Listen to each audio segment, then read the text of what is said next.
네, 여러분, 이제 14주차 마지막 시간을 맞았습니다. 이제 벌써 학기가 이렇게 마무리를 해야 할 시간까지 왔는데 여러분 다 건강하게 잘 지냈으리라고 생각하고, 이제 철학 교양을 여러분하고 이제 같이 얘기할 수 있는 시간도 이번이 마지막입니다. 그래서 이제 오늘 종강을 하게 되겠습니다. 그리고 우리 과목은 또 그동안 예고를 한 것처럼 기말 시험을 따로 보지 않기 때문에 여러분이 여기에 나가는 14주차 과제를 통해서 모든 여러분이 해야 할 의무는 다 하는 것이고, 그래서 이제 여러분이 마무리를, 유종의미를 잘 거둬주기를 바랍니다. 자, 그래서 마지막 주에 다뤄져야 할 주제는 크게 두 가지입니다. 하나는 현대 철학에 관한 정리입니다. 그리고 또 하나는 이제 영화 뷰티풀 마인드를 하나의 재료로 삼아서, 소재로 해서 현대 철학을 다룬 중에서 마지막에 다루는 프랑클의 의미 치료라고도 할 수 있고, 또 뭐 로고테라피라고도 불리는 그의 그 철학 상담 치료의 방법을 적용을 해서 뷰티풀 마인드의 주인공이 조현병, 정신분열증으로부터 어떻게 그것을 극복해 나갔는가 하는 것을, 물론 이제 그 주위의 사람들, 특히 그의 아내죠. 그의 아내가 이 조현병 치료를 내시라는 주인공의 조현병을 옆에서 정말 헌신적으로 돌봐주고 격려해주고 또 치료해 나가는데 상당히 극복해 나가는 데 커다란 도움을 줬죠. 그래서 이렇게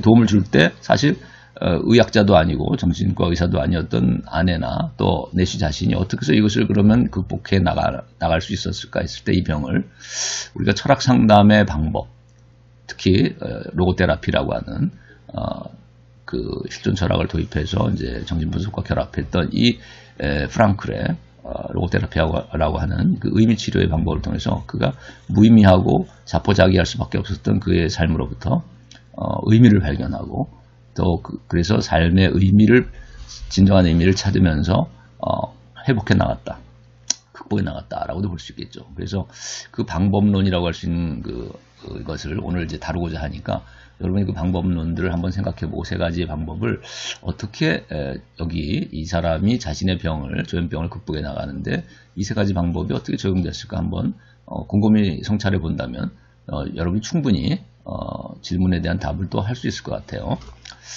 자, 그래서 이 14주차에 다뤄져야 할 그 주제는 우리가 조금 세부적으로 들어가자면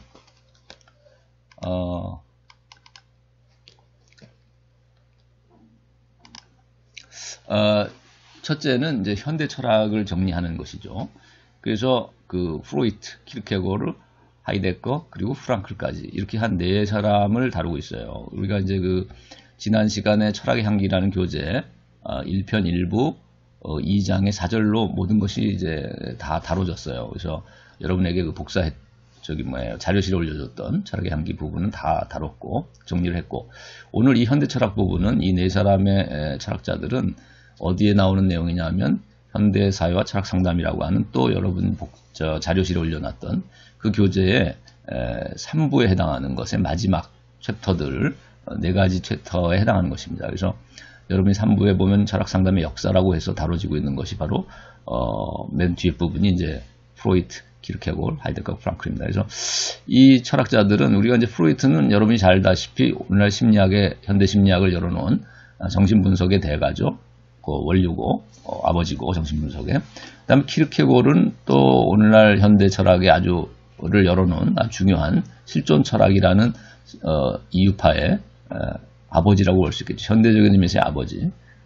그러나 물론 역사적으로 소급해보자면 지난번에 질문도 어떤 학생이 있었는데, 아우구스티누스라는 중세 철학자야말로 그의 고백이라는 책을 통해서 그 1인칭적인 자기 성찰을 통해서 자기 실존을 조명하고 회심에 이르게 되는 그의 과정을 기록해놓은 그 고백이라는 글을 통해서 그야말로 실존 철학을 그 뿌리로부터 열어놓은 자유로운 결단이라는 측면, 그리고 회심을 통해서 태도를 변경해내고 가치관의 변화, 근본적인 변화를 가져온 이런 삶의 변화가 바로 본래적인 실존으로 나아가는 하나의 모습이었고, 이것이 키르케고르가 현대적인 의미에서 실존 철학을 열어놨다면, 아우구스티누스야말로 본래적인 이제 실존 철학의 그 조상에 해당한다, 뿌리라고도 볼 수 있겠다, 그런 얘기를 했었는데, 자, 여기서 키르케고르라는 사람과 그 다음에 이제 하이데거, 그 영향 아래에서 또 그 실존 철학의 가장 중요한 또 대가는 하이데거죠. 그래서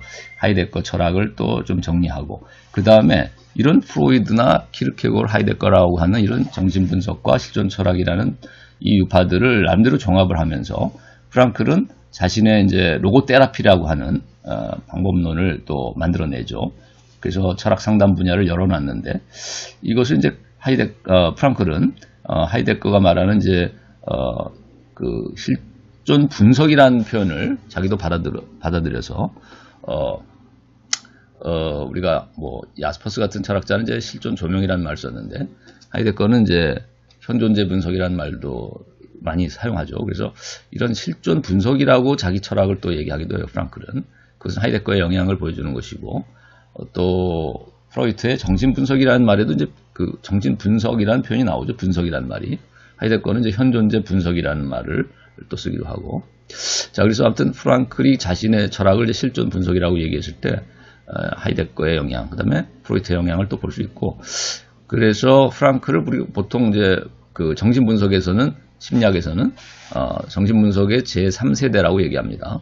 그런가 하면 이제 우리가 철학에서는 프랑클은 실존 철학의 영향 하에서 또 철학자로 분류하죠. 그리고 또 실존적인 상담 치유를 개발해낸 원조라고도 할 수 있는 철학 상담의 대가로 또 이해하고 있습니다. 그래서 이런 프랑클의 로고 테라피를 한번 그 세 가지 방법론에 대해서도 좀 정리해 보려고 했던 것이 이번 이제 주고, 그리고 나서 전반적으로 그러면 심리 상담이라고 하는 분야하고 철학 상담이라는 분야가 어떻게 비교될 수 있겠는가, 서로 연관관계가 있으면서도 또 상이한 측면은 뭘까, 자, 이런 것들을 비교해서 다루고자 합니다. 그래서 심리상담은 우리가 앞에서 말한 정신분석이 가장 대표적인 현대적인 의미에서 이제 심리상담 분야, 치료 분야이지만, 또 이것 말고도 우리가 행동치료라든가 인지치료라는 것도 있죠, 심리상담에서는. 그래서 이런 정신분석 치료, 행동치료, 인지치료, 이런 세 가지를 그 뿌리가 뭐고 그것들이 철학적인 배경은 무엇인가를 한번 또 고찰해보고, 그 다음에 이것들이 가지고 있는 특징과 좀 방법의 특징과 그 다음에 문제점은 뭔가를 이제 한번 성찰해 보면서 오늘날 이제 철학 상담이라는 것이 왜 필요한가, 그래서 심리 상담이 놓치고 있는 측면은 무엇인가, 그래서 철학 상담을 통해서 보완을 할 수 있는 측면은 뭔가를 한번 정리해 보는 시간을 갖겠습니다. 그 다음에 두 번째 주제는 아까도 얘기했지만 영화 뷰티풀 마인드에 나오는 내쉬가 나오죠. 경제학자이자 수학자이자 경제학자인 이 노벨 또 경제학상을 상을 수상했던 말년에 그 내쉬는 사실 정신병을 앓고 있었죠. 정신분열증이라고도 하고 오늘날은 이제 조현병이라고 얘기하는데, 이런 조현병의 환자였던, 정말 아주 심각한 조현병 환자였는데, 그래서 환영을 보고 환각 상태에 빠지는 경우가 많았던 이 내쉬가, 주인공 내쉬가 어떻게 해서 그러면 이런 정신분열의 병을, 조현병을 그가 극복해 나갈 수 있었는가, 그 과정, 힘겨운 그 병과의 싸움의 과정과, 그리고 나서 이제 그가 노벨 경제학상까지를 받게 되는 그것을 극복하고 인간 승리에 도달하게 되는 그 과정을 이제 다루고 있는 영화인데, 그 주변에서 이제 그 부인이 그 아주 아내의 헌신적인 또 도움이 있었죠. 그래서 이런 아내의 도움, 그리고 내쉬 자신이 어떻게 해서 그러면 여기 이러한 병의, 정신의 병을 극복해 나가는 과정이 어땠는가라는 것을 여러분이 한번 앞에서 다뤘던 그 프랑클로 대변되는 그 철학 상담의 방법, 즉 로고 테라피 또는 의미 치료라고 하는 것에 이제 세 가지 방법을 얘기하죠.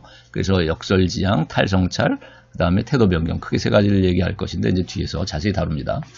이것들을 각각 그러면 한번 적용해서 여러분이 한번 내쉬가 하는, 그리고 내쉬나 그의 아내, 특히 아내가 하는 대사를 한번 여러분이 잘 살펴보면, 뭐 의미를 부여하는 내용의 대사가 있는가 하면, 삶에, 무의미한 삶에 의미를 부여주는 내용이 있는가 하면, 또 어떤 그 맞서서, 그 환영에 맞서서 그가 어떻게 또 교수로서의 삶을 다시 이어가도록 격려해야 하는 측면도 있고, 자, 그것이 뭐 어떻게 보면 뭐 역설지향이든 탈성찰이든 이런 면도 있을 수 있죠. 그래서 그것으로부터 벗어나서 또 환각 상태나 환영이 나타나는 그 인물들에 대해서 예를 들면 뭐 탈성찰을 시도하도록 유도한다든가, 또는 뭐 맞서서 대결할 수 있도록 역설지향을 해나가도록 도와준다든가.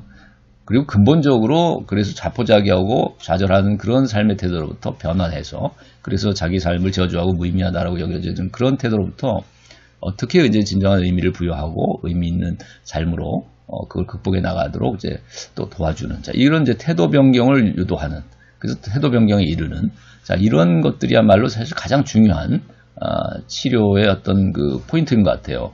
극복해 나갈 수 있었던 내쉬가. 그래서 결국은 말년에 노벨상까지를 받게 되는 이런 인간 승리에 도달하게 되는 어떤 그 가장 핵심은 이제 태도 변경이 있다고도 보여질 수 있겠는데, 자, 이런 로고테라피의 방법을 한번 이론적으로 정리를 하니까 오늘 여러분 이걸 한번 구체적인 내쉬의 삶에서 어떻게 이런 방법들이 적용돼서 그가 조현병, 정신분열증의 극복에 이르게 됐는가를 여러분이 한번 되돌아봤으면 좋겠다. 그리고 또 가능하다면 본인들 각자, 여러분 학생들 각자도 각자 자신의 우울증이든 불안이든 뭐 여러 가지 강박증이든 여러 가지 장애가 있을 수 있거든요. 의존성 인격 장애가 있을 수도 있고, 또 여러 가지 뭐 공황 장애라든지 등등 여러 가지 마음의 병들이 또 조금씩 하나씩은 다 있어요, 누구나. 또 자기애성 인격 장애가 강한 사람이 많이 있고, 또 연극성 인격 장애라든가 뭐 여러 가지 이제 여러 가지 이런 마음의 문제들이 있을 수 있겠는데, 여기 한번 적용해서 자신의 삶의 문제들이 있다면 그것들을 어떻게 극복해 나갈 수 있겠을까. 그래서 이 방법론 한 세 가지를 이제 여기서 정리한 내용들을 한번 실습한다 셈치고 자신의 어떤 마음의 문제들에 적용해서 그것들을 어떻게 극복할 수 있을까 한번 성찰을 해보는 것도 하나의 철학 상담을 실천하는, 실습해 나가는 하나의 그 계기가 될 수 있겠다는 생각이 듭니다. 그래서 영화 속의 주인공이 어떻게 이런 철학 상담의 방법론, 로고테라피의 의미 치료 방법을 적용해서 극복해 나가는가 한번 해석해 보시고, 영화를 또 자신의 삶에서 어떤 문제들이 있다면 그것들을 어떻게 극복하고 치유해 나가는데 이런 방법을 적용할 수 있겠는가, 철학 상담의 방법을. 그래서 하나의 그 철학 상담 또는 철학 실천을 하나를 해나가는 하나의 중요한 실습의 계기가 됐으면 하는 생각을 해봅니다. 네, 오늘 이런 내용들을 이제 앞으로 자세히 좀 다루도록 하겠습니다. 여러분 반갑습니다. 오늘은 학기의 마지막 주를 맞아서 14주차에 해당하는 강의를 시작하려고 합니다. 크게 두 가지 주제를 다룹니다.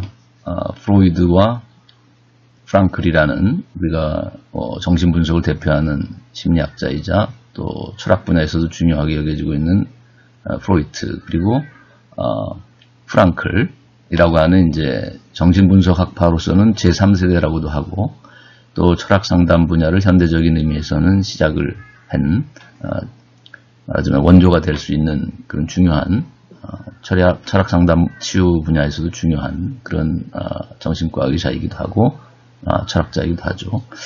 그래서 오늘은 이런 두 심리학 분야의 대가이자 또 철학에서도 중요한 사상가들을 한번 비교하는 그런 시간을 가지려고 하고, 그 다음에 이제 여러분에게 과제로 내주려고 하는 것은 이런 두 사람들의 치유 방법론을 적용해서 한번 뷰티풀 마인드라고 하는 영화의 주인공 내쉬라는 수학자가 나오죠. 천재적인 수학자. 근데 그 수학자가 이제 정신분열증이라고 하는, 과거에는 그렇게 표현했고 요즘은 조현병이라고 하죠. 네, 이런 마음의 병을 앓고 있었는데, 자, 이것을 아내의 도움을 통해서 어느 정도 극복하고 치유해가는 과정을 보여주는 휴먼 드라마인데, 여러분이 이 영화를 한번 감상을 해볼 수 있으면 하고, 또 적어도 그 정보들을 얻어낼 수 있으니까 여러분이 참조해서 과제를 해나갈 수 있으면 좋겠습니다. 그래서 이제 우리가 두 사람의 심리학의 대가이자 또 철학 분야의 중요한 사상가를 비교하기 전에 우선 현대 철학의 흐름을, 물론 매우 다양한 것이 현대 철학이고 가장 복잡한 것이 또 현대 철학 분야입니다. 그래서 그 사조들을 다 다룰 수가 없고, 단지 이제 우리가 교재상으로 우리가 현대 사회와 철학 상담이라고 하는 그 자료실에 올라가 있는 교재가 있죠. 거기에 보면 이제 다뤄지고 있는 그 사상가들은 크게 이제 네 사람인데, 프로이트, 키르케고르, 그리고 하이데거, 프랑클입니다. 그래서 사실 하이데거에 대해서는 이미 좀 많이 얘기가 나왔었죠. 실존 철학을 대표하는 철학자로. 그 다음에, 그래서 오늘은, 프로이트하고 이제 프랑클을 주로 다루기 때문에, 프로이트에 대해서는 그 교재상으로는 이제 방어기제라는 제목으로 대표적인 표제를 뽑아서 인간 마음의 이런 정신의 병들의 원인을 그동안 그와는 달리 그동안의 심리학이나 철학에서는 이제 의식 차원에서 모든 문제들을 접근했는데 반해서 프로이트는 이제 무의식을 통해서 접근하려고 했죠. 그래서 꿈의 해석이라든가 그래서 거기에 억압되어 있었던 어떤 성충동이라든지 인간의 본능의 문제를 건드렸는데 그러다 보니까 이러한 그 무의식 속에 있는 본능과 또 무의식 속에 자리하고 있다고 생각했던 초자, 슈퍼에고 그래서 본능적인 이드라고 하는 영역하고 그다음에 초자라고 불렀던 이 슈퍼에고의 이 두 영역이 어찌 보면 서로 갈등을 일으켜서 그 갈등을 조정하는 것을 이제 프로이드는 자아라고 생각했죠. 에고라고 생각했고 그래서 이런 이드 그리고 슈퍼에고의 갈등을 에고가 조절하는 자 이런 것을 이제 프로이드는 그의 마음의 구조로 이해하고 있는데 인간 마음의 구조로 여기에 대한 이제 이 갈등 조정하는 과정에서 무의식적으로 형성되는 것이 이제 방어 기제다라고 생각했어요. 그래서 뭐 억압, 부정, 뭐 반동 형성, 합리화 등등 뭐 가장 좋은 방어 기제로서 이제 승화도 얘기가 되지만 이런 여러 가지 이제 방어 기제가 교재에는 12가지를 언급하고 있죠. 그래서 여러분이 뭐 자세히 살펴보려면 그 교재를 좀 살펴보시기 바라고 이런 방어 기제 중에서도 건전한 이제 방어 기제라고 할 수 있는 것이 이제 승화라고 했고 또 유머 같은 것일 수 있겠는데 자 이런 것들을 통해서 인간 마음의 불안이라든지 또 이런 장애들 마음의 장애들 정신의 병들을 우울이라든지 또 뭐 여러 가지 신경증과 같은 이런 장애들을 이제 극복할 수 있는 해결책이 될 수 있겠다. 그래서 프로이드가 제시했던 것은 건전한 방어 기제 형성이죠. 자아에 의한 무의식 속의 갈등들을 해결하는 건전한 방어 기제 형성. 자, 그 다음에 우리가 하이데거를 다루기 전에 이제 사실 키르케고를 먼저 다루면 좋았지만 학기의 제한상 자세히 다루지는 않았고 교재에는 나와 있으니까 여러분이 한번 참고하시기 바라고 키르케고르 하면 가장 대표적으로 이제 현대적인 의미에서의 실존 철학을 열은 창시자고 이 사람이 주장하는 이제 실존의 3단계라는 것이 유명하죠. 그래서 어떤 미적인 사실 미적인 실존이라는 단계라는 것은 어찌 보면 이제 쾌락을 추구해 나가는 심리 탐미적인 어떻게 보면 탐욕적인 이런 인간 삶의 실존을 이 사람은 이제 미적 실존이라고 봤죠. 그래서 좋은 의미에서의 어떤 예술적인 의미를 갖는다기보다는 여기서 말하는 미적은 감각적이고 본능적인 어떤 쾌락을 추구해 나가는 탐미적인 어떤 향락적인 실존을 말합니다. 그 다음에 두 번째 단계가 그걸 통해서 인간의 삶의 의미를 충족시킬 수가 없죠. 우리가 영화 사랑의 블랙홀에서 봤듯이 그 주인공이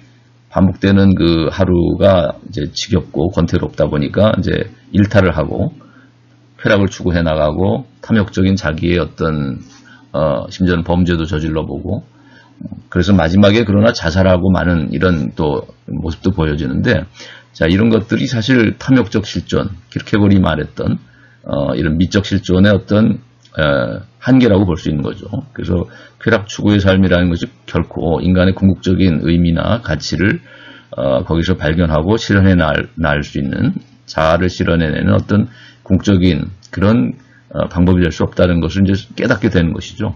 쾌락주의적인 삶이라는 것은.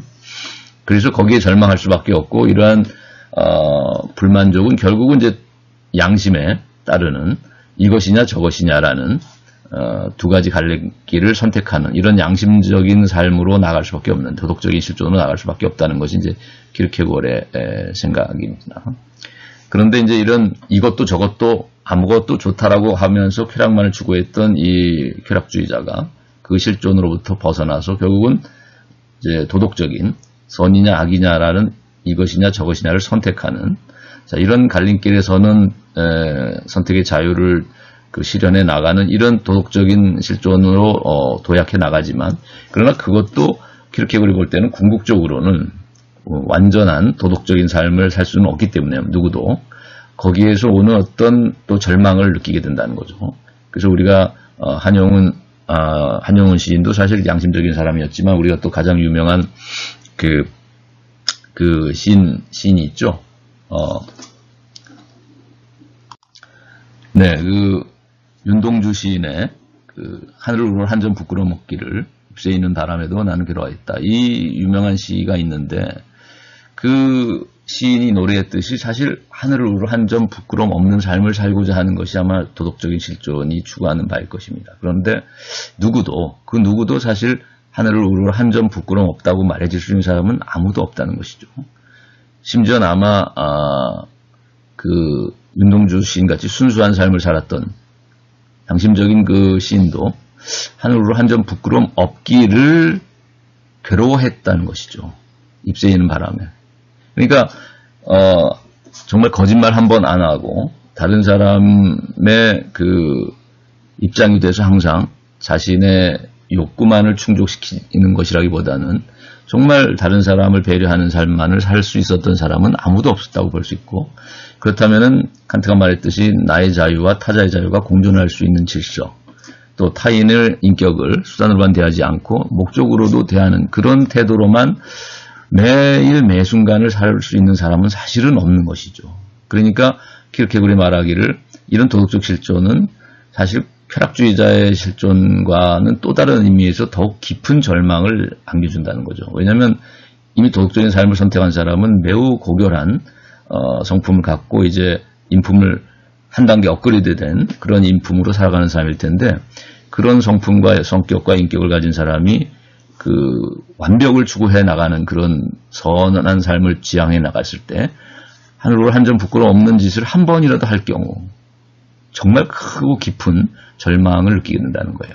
쾌락주의자가 느끼는 절망하고도 또 다른 의미에서의 아주 깊은 정신적인 절망을 느낀다는 것이죠. 그래서 이것을 극복하는 길은 이제 마지막 실존의 단계인 절대자에 귀의하는 그 신 앞의 단독자로서의 실존이라고 말하죠. 이 종교적 실존으로 귀착된다라는 것이 이제 키르케고르의 실존의 3단계입니다. 그래서 인간이라는 것이 이제 그 육체라는 의미에서의 어떤 유한성을 갖고 그런 또 동물적인 본능을 추구할 수 있는 이런 소질을 가지고 있다는 점에서 인간은 유한한 자연의 하나의 생명체이기도 하지만, 그러나 이제 키르케고르를 볼 때는 또한 인간은 무한한 의미와 가치를 또 깨닫고 추구해 나갈 수 있는 이런 정신적인 존재이기도 하다는 것이죠. 그러다 보니까 어떤 시간과 영원, 유한과 무한, 육체와 정신이라는 이 이율배반적인 모순적인 차원들이 결합되어 있는, 그 두 원리가 결합되어 있는 종합된 것이 인간이기 때문에 이렇게 볼 때는 그 유한한 그 감성적이고 동물적인 생명체로서의 인간이라고 한다면 쾌락주의적인 삶이라 해서 뭐 지장이 없을 수도 있겠지만, 인간은 또한 정신적이고 무한한 가치와 의미를 깨달을 수 있고 추구해 나갈 수 있는 존재이다 보니까 그런 쾌락주의자의 실존에 만족할 수가 없다는 것이고, 그래서 이제 도덕적인 것에 눈을 뜨게 되지만, 그러나 도덕적인 선과 악의 갈림길에서 항상 선만을 선택할 수 없는 인간은 절망할 수밖에 없다는 것이고, 그래서 절대적인 선, 궁극적인 인격의 완성, 자, 이것을 추구해 나가는 존재는 칸트도 그랬듯이 내세에서의 불멸하는 영혼, 불멸하는 정신에 대한 어떤 요청을 하게 된다는 것이죠. 그것이 이제 칸트의 경우는 또 내세에서의 심판, 그 선과 악을 판별해낼 수 있는 최후의 심판자로서의 신을 요청할 수밖에 없는 이런 이제 칸트의 도덕적인 신앙에 이르게 되는 이제 칸트의 철학도 그렇듯이 키르케고르도 결국 인간은 이런 그 정신적인 존재인 한에서는 종교적인 가치나 종교적인 지향을 완전히 배제할 수 없다는 것이고, 그래서 궁극적으로는 인간이 정신적인 존재이기도 하기 때문에 유한하면서도 무한한 존재인 인간은 결국 이런 무한한 절대적인 가치에 대한 추구로 나아갈 수밖에 없다. 그래서 마지막을 이제 키르케고르는 종교적 실존에서 찾는 것이죠. 그래서 그것이 인간의 불안이나 실존적인 우울이나 실존적인 불안이나 또 실존적인 절망을 극복할 수 있는 이제 최후의 길이라고 이제 본 것이고, 이제 하이데거 같은 경우는 지난번에도 얘기했지만은 그 인간은 자유로운 의지를 가지고 결단할 수밖에 없는데 과거로부터 피투된 자신의 죄라든지 또는 잘못했던 요소들을 떠안고 그것을 이제 피투적인 이제 상황이라고 보는 것이고 과거로부터 내던져져 있는 미래를 향해서 더 나은 미래를 향해서 과거의 잘못을 개선하고 더 나은 나를 위해서 지향해 나간다면 이제 미래를 향해서 기투할 수밖에 없는데 계획하고 그 미래를 향해 내던지는 것을 이제 기획투사 즉 기투라고 말했죠. 그래서 이런 과거적인 것을 떠안고 과거의 잘못을 떠안는 피투적인 그 다음에 미래를 향해 내던지는 기투를 해나가는 것은 바로 현재 이 순간 안에서 결단을 통해 이루어진다는 거죠. 그래서 하이데거는 이런 것을 이제 과거와 미래와 현재가 종합되는 삼중의 종합으로서의 시간성이라고 얘기하고 그래서 존재와 시간이라는 책에서 인간 존재의 궁극적인 어떤 본래적인 인간의 존재 방식은 즉 본래적인 실존은 결단이다 이렇게 얘기하는 것이죠. 피투적인 기투로서의 현재 이 순간 안에서의 결단 이것이 인간 삶의 가장 중요한 시간성을 구성하는 구조고 이런 시간성을 통해서 인간은 진정한 이제 존재의 의미를 찾게 된다는 것인데, 근데 후기에는 이제 이런 것이 이제 초기와는 달리 이제 존재의 부름에 응답하는 것으로서의 탈존이라는 말을 사용하게 됩니다. 그래서 초기에는 이제 양심의 소리에 응답함을 통해서 피투적인 기투를 해나가는 결단이라는 말을 썼는데, 후기에는 이제 존재의 부름에 응답하는 탈존으로서 인간이 참된 존재의 의미를 발견하고 존재 가치를 실현하게 된다는 그래서 이제 본래적 실존에 도달하게 된다는 이제 이런 얘기를 하게 되죠. 자, 그래서 오늘은 이제 프랑클을 또 다루고자 하는데 프랑클은 아까 말한 이제 정신분석으로 치면은 제3세대라고 그랬죠. 제1세대가 프로이트고 프로이트는 이제 생물학적인 인간의 이드 본능을 굉장히 중시했죠. 무의식 속에 있는. 근데 이제 제2세대인 융이나 칼 융이나 또는 뭐 아들러라는 사람은 이제 아들러 같은 사람은 집단 그러니까 권력욕이라죠. 권력욕이라는 것에서 인간의 어떤 그 중요성을 찾는 것이죠. 인간 마음의 가장 중요한 요소가 이제 권력의 의지라고 본 것이고 그걸 통해서 열등감이나 또는 우월감이라는 이런 인간 마음의 형성, 마음의 이제 이런 그 감정들이나 인간 의식이 형성되는데 이런 열등감과 우월감을 이제 분석하는 것으로서 유명한 사회심리학자죠. 아들러는. 그러니까 이제 제1세대인 프로이트가 생물학적인 본능에서 인간 마음의 본질을 찾으려고 했다면 제2세대인 아들러는 사회적인 의식이라고 할 수 있는 어떤 권력욕, 권력의지에서 찾으려고 했죠. 열등과 우등의 감정을 일으키는. 근데 이제 제3세대라고 할 수 있는 프랑클은, 빅토르 프랑클은 이제 오스트리아의 정신과 의사로서 정신분석의 1, 2세대를 다 거쳐서 공부한 사람이지만 마지막 인간의 세 번째 차원이라고도 할 수 있는 생물학적인 본능이라는 차원, 그 다음에 사회적인 의식이라는 차원을 넘어서서 자유로운 정신이라는 차원을 중요시하게 된 것이죠. 그래서 프랑클은 인간은 이 세 가지 차원을 가진 존재이기 때문에 궁극적으로 인간이 우울하고 불안하고 또 여러 가지 뭐 공황장애든 뭐 여러 가지 강박증이든 이런 여러 가지 신경증이든 인간의 정신의 마음의 병들은 프로이드식으로 인간의 생물학적인 본능이라는 요소 차원을 가지고서만 접근해서는 해결될 수 없고 또 인간의 또 아들러와 같은 권력의지나 사회적인 의식 가지고서만 접근해서도 해결이 되지 않는다는 거예요. 그래서 우울 같은 경우도 예를 들면 세 가지 차원의 우울일 수 있는데 예를 들면 기질적인 차원에서의 기질적인 우울일 수 있다는 거예요. 그것은 뭐 인간이 가지고 있는 생물학적 차원하고도 연결되겠고 또는 어떤 트라우마 때문에 생겼을 수도 있겠지만은 그런 것들하고 달리 또 어떤 사회적인 인간관계 속에서 오는 이제 우울이 있을 수 있겠죠. 뭐 사랑하는 사람과 헤어지게 됐다든가 실연의 아픔을 겪게 돼서 이제 우울할 수도 있겠는데 자 이런 것들은 사회적인 시민성 우울증이라고 말할 수 있고 사회적인 차원에서의 심리 치료를 통해서 사회과학으로서의 이제 뭐 행동 치료든 또는 뭐 인지 치료든 또 정신분석적 치료를 통해서도 해결할 수 있을지 모르겠습니다만은 그러나 사실 제일 큰 의미에서의 제일 심각한 우울증은 자살에 이르게 하는 이제 우울증은 사실은 이런 기질적인 우울이라든지 사회적인 관점에서 오는 시민성 우울이 아니라 실존적인 우울이라고 하죠. 그래서 이것을 정신인성이라고 말합니다. 정신인성 우울증이라고 프랑클은 얘기하는데, 그래서 이제 기질적인 우울, 그다음에 시민성 우울증, 그걸 넘어서서 정신성 우울증이란 이 세 가지 측면에서 이제 우울증도 세 가지 차원을 간다고 말하는데, 프랑클이 말하는 이 세 번째 차원, 정신성 우울증, 즉 실존적인 어떤 삶의 공허함이나 무의미로 인해서 오는 이런 우울증은 알약을 통해서 기질적인 우울을 치유를 할 수 있는 알약을 통해서도 안 되고, 치료가 또 사회적인 어떤 심리 상담을 통해서 정신분석이든 또 뭐 인지치료든 또 행동치료라는 이런 심리학적, 사회과학적 접근을 통해서도 치료가 되지 않는다는 거예요. 사실 오늘날 가장 심각한 이런 자살의 원인이 된다고 하는 이 우울증은 프랑클이 볼 때는 정신성 우울증이라고 보는 것이죠. 그래서 이제 우리가 이런 것들을 해결하기 위한 그 궁극적인 이런 삶의 무의미나 공허와 같은 실존적인 의미에서의 이런 정신질환을 치료할 수 있는, 극복할 수 있는 방법으로 제시했던 것은 이제 의미 치료의 방법들인데, 로고테라피라고도 하는 그 의미를 발견하게 해주는 방법이라는 것이죠. 치료 방법.